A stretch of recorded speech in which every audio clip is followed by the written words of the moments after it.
Olá, minhas cordiais saudações a todos.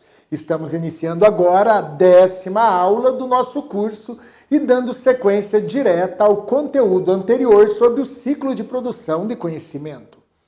Considerando que na aula passada nós exploramos o planejamento da produção e a reunião de dados, que são as duas primeiras fases do CPC, hoje nós vamos dar continuidade ao ciclo, entrando naquilo que dá vida à atividade da inteligência, a análise crítica dos dados coletados e a transformação destes dados em conhecimento útil, confiável e aplicável. Então, a aula anterior é a premissa básica para você compreender a aula presente. Você vai perceber como que essas etapas elas exigem não só técnica, mas também discernimento, responsabilidade e compromisso com o interesse institucional.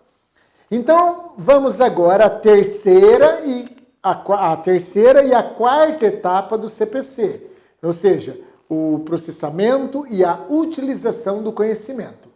Acompanhe comigo, vamos lá.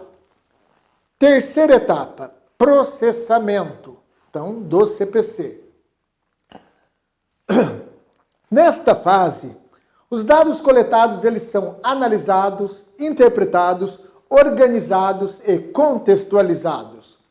Os dados coletados eles são transformados em conhecimento útil, estruturado e confiável. De acordo com a Doutrina Nacional de Inteligência Penitenciária, o processamento ele envolve 4 operações principais: avaliação, análise, integração e interpretação. Vamos começar com a avaliação. Na avaliação, a gente emprega uma técnica, que ela é conhecida como técnica TAD, Técnica de Avaliação de Dados. A primeira etapa do processamento é chamada avaliação. É aqui que o analista realiza o julgamento técnico de pertinência e credibilidade dos dados coletados. Esse julgamento ele deve ser feito exclusivamente por profissional habilitado que detenha domínio da TAD, da técnica de avaliação de dados, e competência funcional, ou seja, atribuição formal para exercer essa função.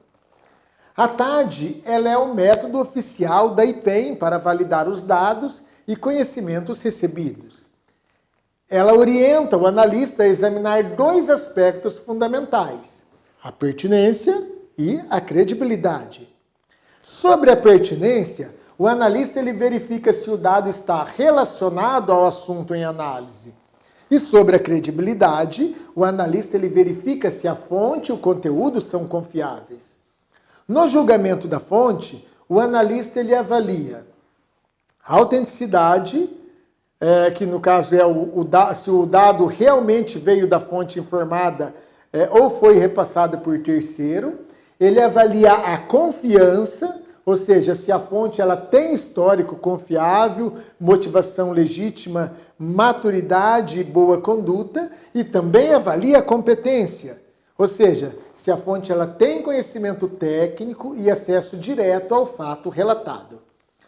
No julgamento do conteúdo, também são analisados 3 fatores. Primeiro é avaliada a coerência, ou seja, se o dado é lógico e livre de contradições internas.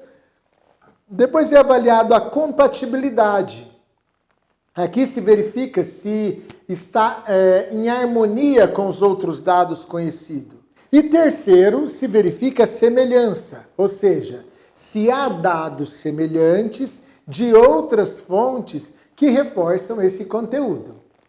O resultado dessa avaliação técnica evidenciará o nível de credibilidade, podendo ser, então, muito baixa, baixa, média, alta ou muito alta. O que poderá ser traduzido no produto final por expressões como confirma-se, ou seja, o estado de certeza. É possível que, aí já é um estado de opinião, ou há indícios, ou suspeita-se, nesse caso, estado de dúvida.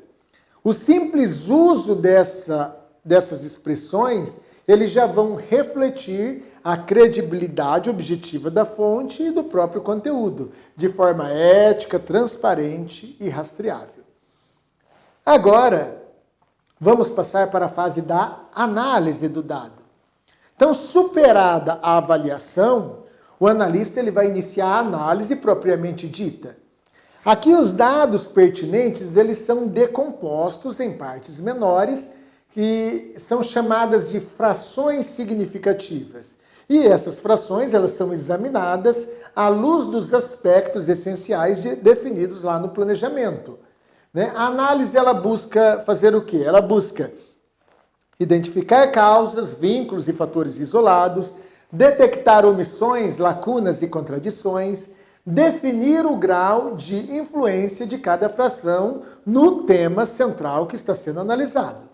Para facilitar o entendimento e a compreensão sobre o que nós estamos falando, vamos agora então para um exemplo simplista. Suponha que o tema em análise seja entrada de celulares por visitantes. E o analista agora ele dispõe, né, dos seguintes dados. Ele dispõe de relatos de agentes sobre um detento que recebe muitas visitas em dias específicos, registros de visitas do mesmo indivíduo por diferentes visitantes e boletins de apreensão de celulares em dias de visita. Né? Além disso, ainda vamos acrescentar aí que ele também tem imagens do circuito interno de um visitante repetido passando rapidamente pela revista. Então, na análise, o profissional de inteligência penitenciária ele vai separar e comparar esses dados individualmente, verificando o quê? Verificando quais dados se relacionam diretamente com o problema avaliado, e aí vai avaliar o peso de cada um no entendimento dessa situação. Ok? Vamos agora para a terceira etapa, que é a integração. Como as frações analisadas, o analista ele vai passar a integração, que é a montagem lógica do conhecimento. Então ele organiza o material de forma cronológica, coerente e direcionada ao usuário, dando aí unidade ao que antes eram apenas dados soltos. Então, voltando agora ao exemplo prático, para dar sequência nele. Então, seguindo o caso que nós acabamos de falar, o analista ele vai poder integrar os seguintes pontos. Vamos lá. Primeiro, ele pode identificar que as visitas elas coincidem com os dias em que houve apreensões. Ele pode também verificar que o visitante é reincidente e escapa de revistas mais rigorosas. Constata-se ainda que o interno ele mudou de cela recentemente para uma outra cela com menor vigilância. E ainda vamos colocar mais, vamos colocar que as câmeras não cobrem completamente o ponto de revista. Ora, então com isso, o relatório ele passa a ganhar uma narrativa lógica do tipo, por exemplo, nos últimos 60 dias observou-se o aumento de apreensões de aparelhos celulares aos sábados, coincidentes com visitas do interno X. Continuando aí, há falhas na cobertura de câmeras no setor de revistas e o interno foi transferido para a área de menor controle. Perceberam, então, como que a gente conseguiria juntar tudo isso no relatório? E a esse encadeamento de ideias é o que vai conferir clareza e valor ao produto de inteligência. Feito isso, nós vamos agora para a etapa de interpretação. Então aqui, né, o analista ele vai realizar a interpretação, ou seja, ele vai atribuir o significado ao conjunto de dados que ele acabou de organizar. E essa etapa agora, uma nova subdivisão aí para vocês que já estão cansados de subdivisão, tem mais uma. Nós vamos subdividir a interpretação agora em 3 movimentos. Então, movimento A, delineamento da trajetória. No delineamento de trajetória, um trava-língua aqui para mim, estou treinando aí com vocês. Né? Nessa fase A, o analista ele vai construir uma linha do tempo do problema analisado e ele vai conectar aí os eventos e impactos. Por exemplo, desde a mudança de cela e o início das visitas do indivíduo Y, houve 4 apreensões de celulares. Né? B, o analista ele vai fazer o estudo dos fatores de influência. Então, o analista ele vai verificar quais fatores contribuem para o problema, como, por exemplo, o que está acontecendo?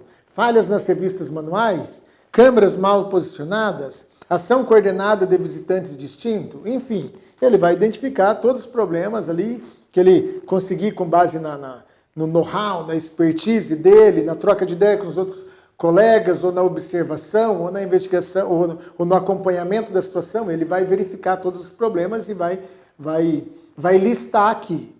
E por último aí vem o significado final. Ou seja, com base nesses elementos, o analista ele vai apresentar uma conclusão no relatório. E daí no relatório ele vai consignar, por exemplo, hipotético, né, pessoal? Estamos falando só de hipótese. Daí no relatório ele vai colocar lá, há fortes indícios de que o interno X está sendo abastecido com celulares por meio de um grupo de visitantes articulados que se aproveitam de falhas operacionais recorrentes nas revistas.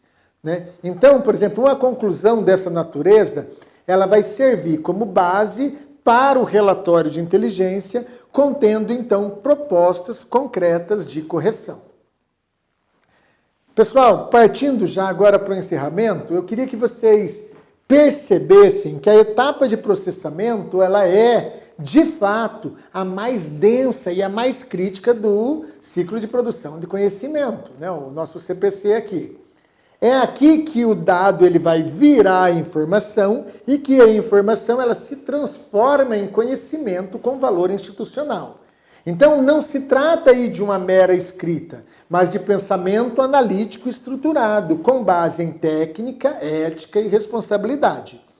Na próxima e na última etapa, nós vamos estudar como que esse conhecimento ele vai ser transmitido à autoridade certa, no tempo certo e no grau de sigilo adequado. Mas isso é assunto para a próxima aula. Nos vemos lá.